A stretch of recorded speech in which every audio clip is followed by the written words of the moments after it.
Je m'appelle Julia Fromentin, je suis pâtissière, chocolatière et confiseuse sur l'agglomération Briochine. Je suis née ici, mais surtout j'ai créé moi un gros réseau personnel et professionnel sur cette ville de Saint-Brieuc.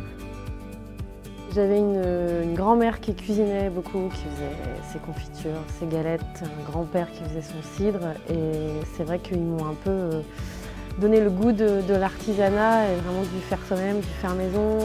La passerelle, déjà, elle est labellisée scène nationale, donc ce qui fait d'elle un monument au-delà du fait que architecturalement c'est vraiment un superbe bâtiment. C'est un théâtre qui est encore très bien conservé pour justement l'âge qu'il a. C'est rare en France de trouver encore des petits théâtres à l'italienne et Saint-Brieuc peut se targuer d'en avoir un.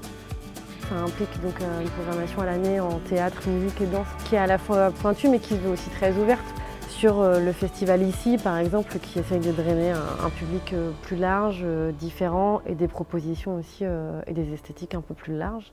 C'est un lieu où on trouve de tout et pour tous les publics, c'est vrai que ça va du jeune public à un public de seniors.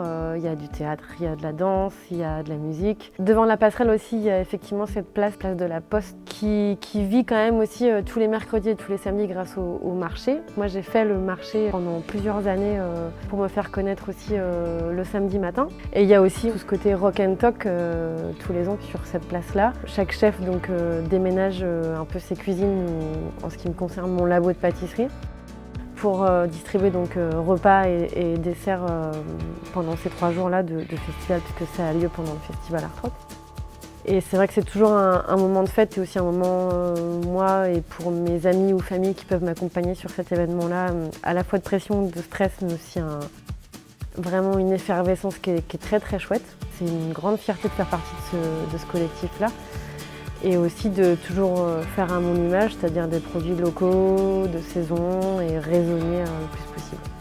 Donc un conseil pour les Briochins, c'est de se rendre curieux de cette scène nationale-là qui ne vous a peut-être pas pour l'instant attiré, mais de se rendre curieux sur la programmation et de pousser les portes de ce théâtre-là.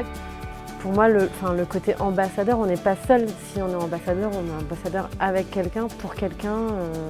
En tout cas, c'est-à-dire que c'est très ouvert au final sur les autres et sur la ville. Cette ville de Saint-Brieuc, elle est belle, elle est chouette et il y a de l'amour à Saint-Brieuc, quoi.